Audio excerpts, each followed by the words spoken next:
with a soft unnerving ease, and all you've built around me just tumble to the ground. We stand the ball with your future in another's hands. We stand the ball when your life is not your own. When white turns to red in the not too distant days, will force and misery be the life you have to live, with your children in another's world. When your town is not your own. White China,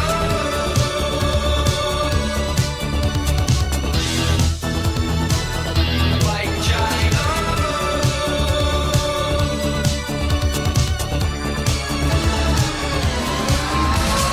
Give us this day all that you showed me, the faith and the glory, till my kingdom come. And they say that in our time, all that's good will fall from grace. Even saints would turn their face in our time. And they told us that in our days, different words said in different ways have other meanings from he who says in our time. Give us this day all that you showed me, the power and the glory, till my kingdom come. Give me all the story book told me, the faith and the glory, till my kingdom come.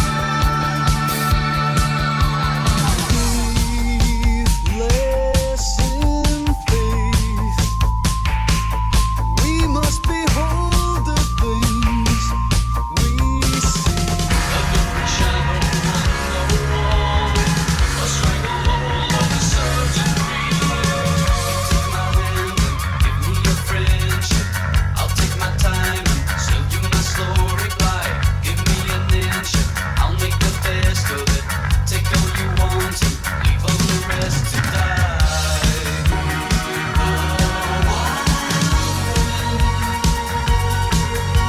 A finger points to show a scene. Take my hand, another phase where mine had been. Take my hand, another footstep where I once walked. Take my hand, take it all.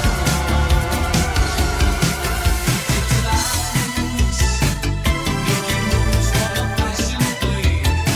The ties of life must just slip away.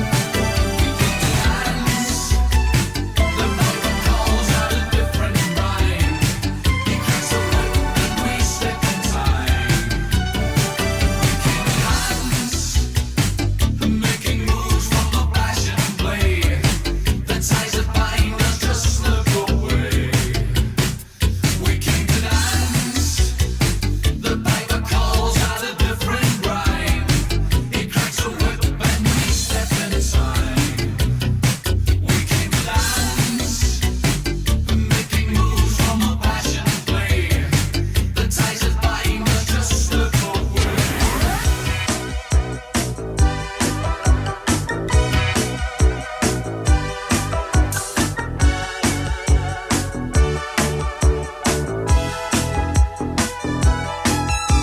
My painted face is chipped and cracked. My mind seems to fade too fast. Clutching straws, sinking slow. Nothing lasts, nothing lasts. A puppet's motions controlled by a string, by a stranger I've never met. A nod of the head and a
What an amazing talent he is, our Midge Ure Master Mix. Starting off with a couple of Midge solo tracks, If I Was and Call of the Wild.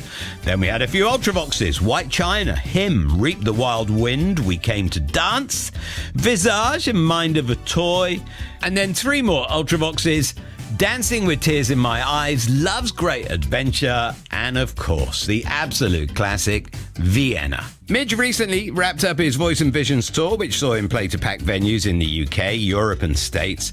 But he's not resting on his laurels. Oh no! In fact, you can catch him at a number of festivals this summer, and most importantly, he's just announced a special concert at London's Royal Albert Hall, where he'll be celebrating his 70th birthday with us.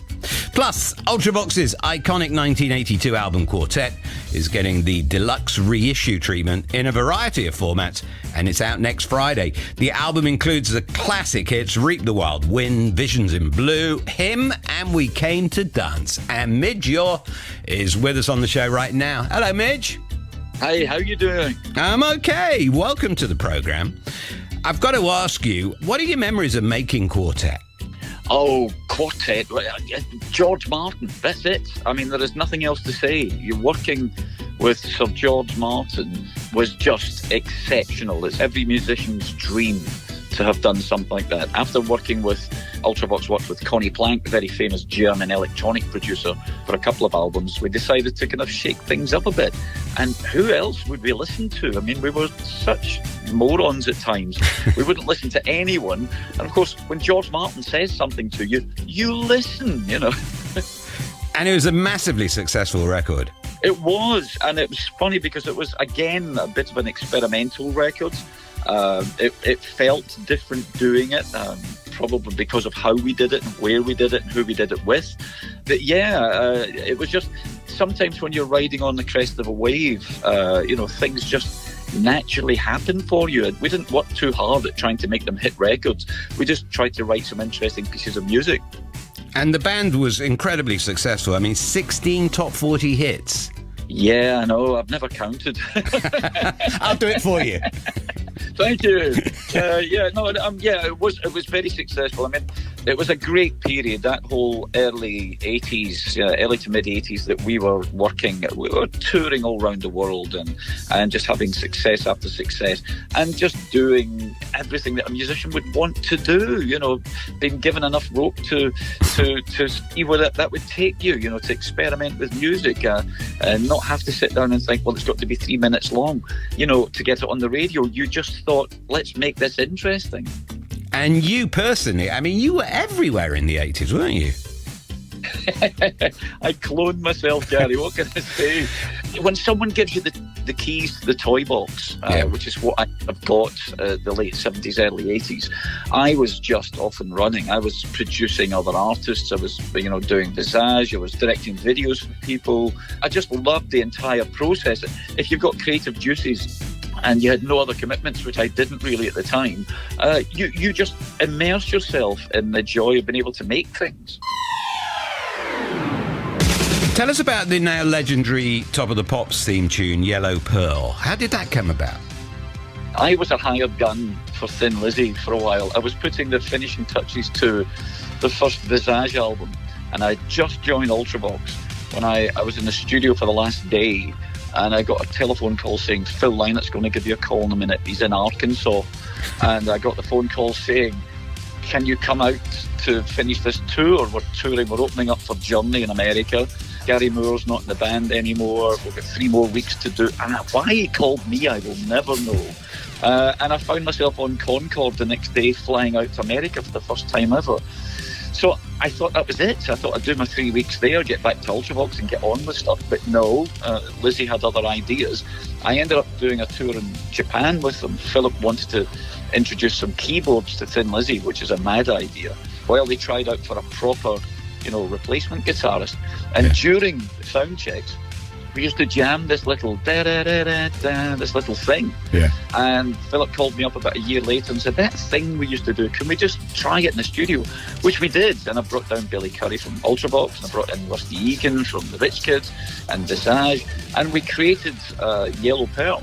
And then when Top of the Pops, Mark Ortman was in charge of revamping Top of the Pops, he fell in love with the track and asked me to remix it and put drums on it, all of that. And it became the theme for 2 or 3 years. It was just incredible. I still think it was the best one. Hey, you've got to say that. That's because I'm on the phone. Exactly. This foolish under the guise of love and liberty, that we should capitalize and rob the from the poor for the socialistic tweet.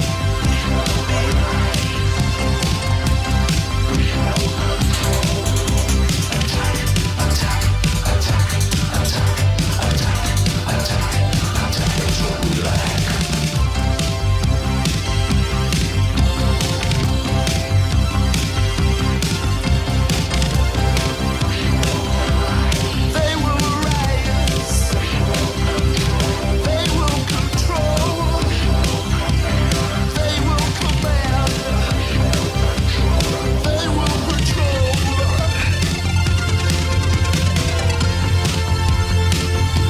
We must fight back.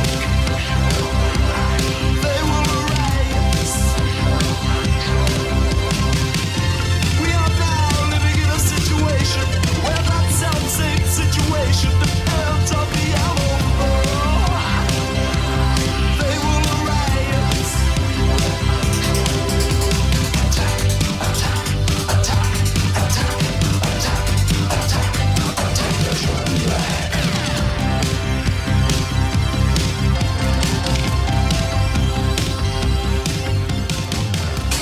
We have to talk about Band Aid, Live Aid. I mean, what a legacy. What an adventure. It was, and it's weird because originally we kind of penciled 6 months, to do all of the stuff that we were trying to do. It was a 6-month project in our little minds, our tiny minds.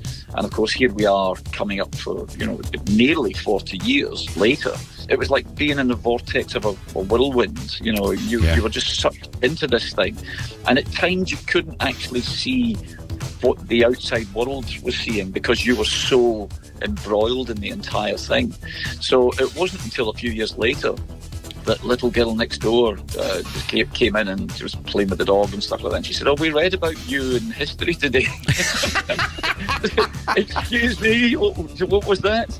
And that's when you kind of realise just how big this thing actually was, because it wasn't just a musical event or musical events. It wasn't just a record. It wasn't just a concert. It was a social event. It was a massive thing to happen.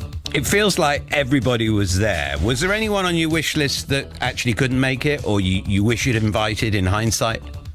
Oh, a few people. I think in hindsight, I think both Bob and I were friends of Phil Lynott. I mean, why we never asked them to put together Thin Lizzy again to perform there, because that would have been, they would have been brilliant at that. Yeah. And I suppose the other person who should have been there would have been John Lennon.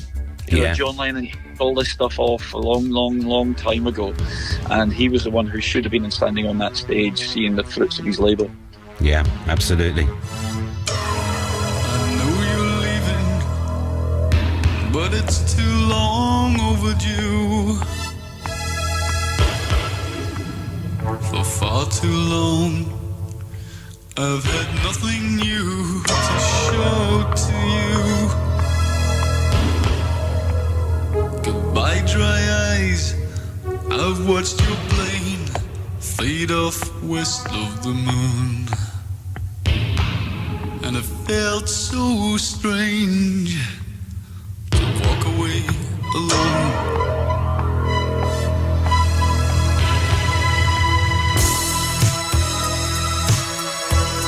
There's no regrets, no tears goodbye. I don't want you back. We'd only cry.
was it making your first solo album? It was odd because I didn't tell anyone I was doing it. It wasn't an official album until someone said, "Hey, you've got an album there." I had taken a busman's holiday from Ultravox. We had been constantly writing, recording, touring, and as soon as the tour would finish, we'd go straight back in and write again for the next record, and carried on doing that for quite a few years. And I had just built a studio at the bottom of my garden, like you do as a rock star. Yeah. And I was learning how to operate the studio.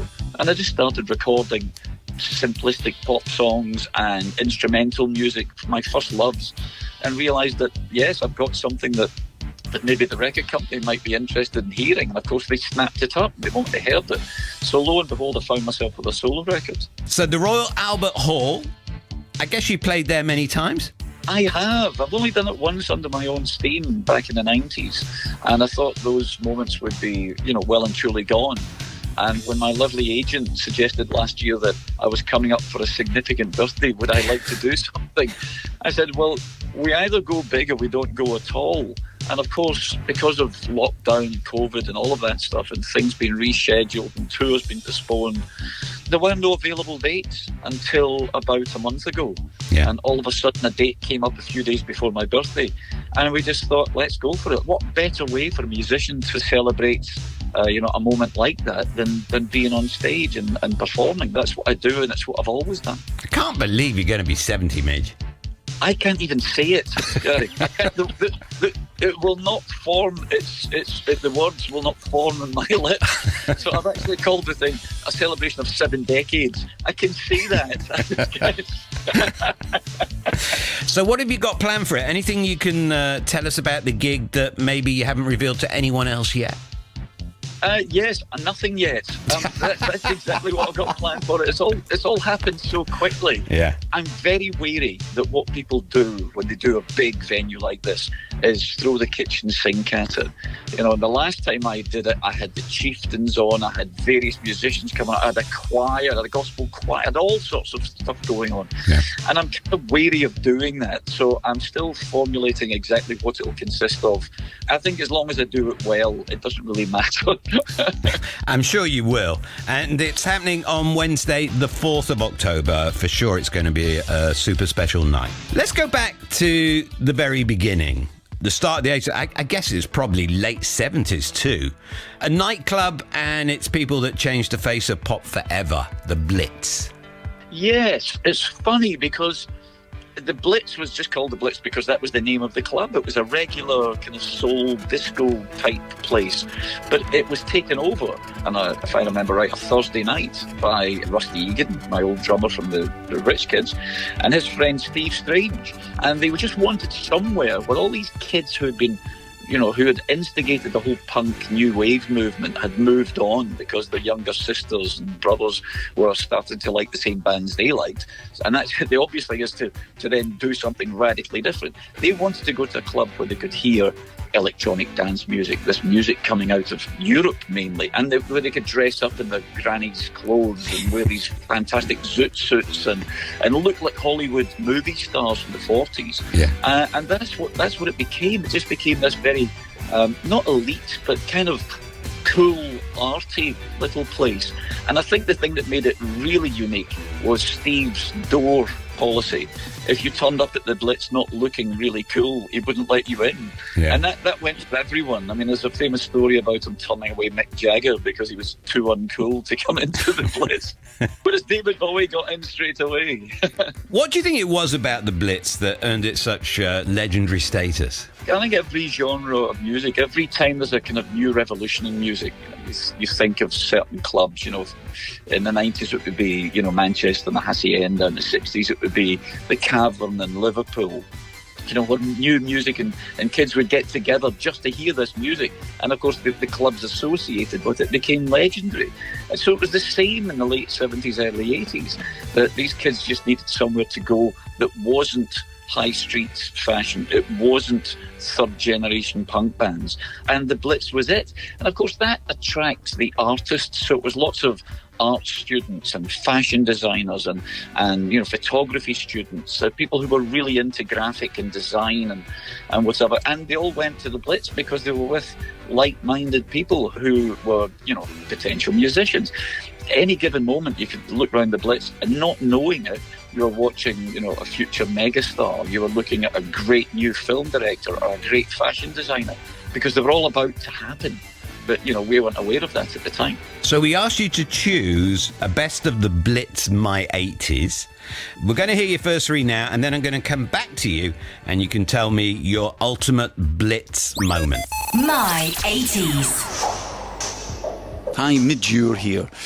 The Blitz. Now, there was a little club prior to the Blitz called Billy's, and that's where it all instigated itself.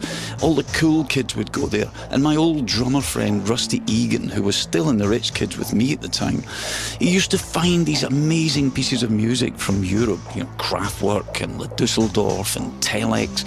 But he also found homemade talents, and none more so than Sheffield's own Human League, who bought a small synthesizer, a tape machine, and decided that they could create an entire record on their own without a big label. And they did. One of the best records ever. This is the Human League and Being Boiled.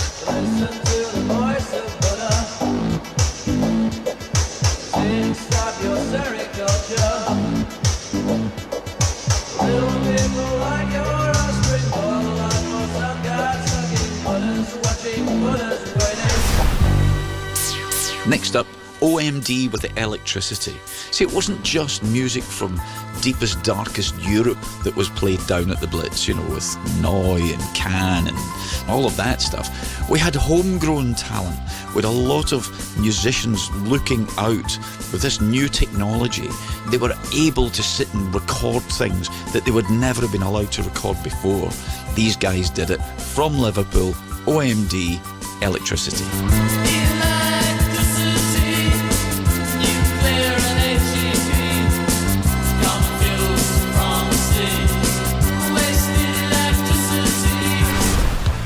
I used to stand in for my old friend Rusty Egan when he couldn't DJ, so I would take over the decks. Yeah, can you imagine?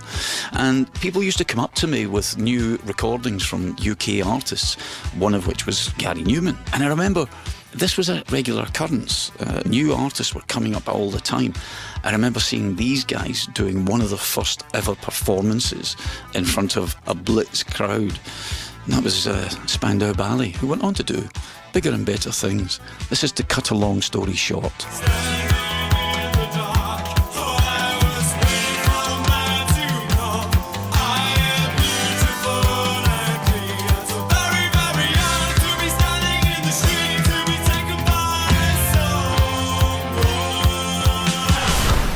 Midge Ure's My 80s Best of the Blitz. And now, Midge, your ultimate choice. What is it?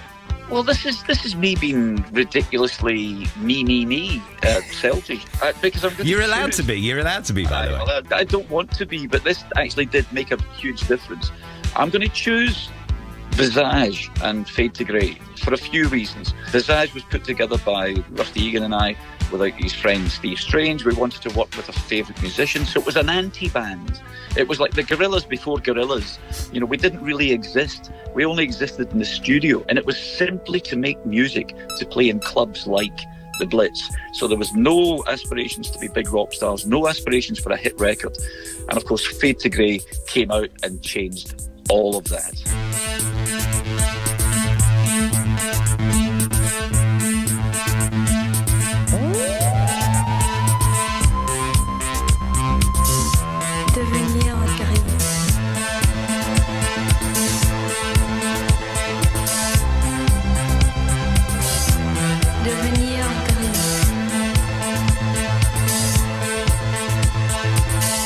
One man on a lonely platform.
portant les notes d'une chanson lointaine, sortant de derrière un poster, espérant que la vie ne fût aussi longue. We fade to grey.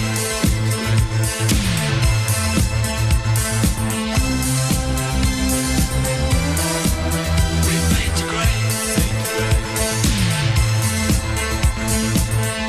Feel the rain like an English summer. Hear the notes from a distant song. Stepping out from a backdrop poster, wishing life wouldn't be so long. Devenir We fade to grey.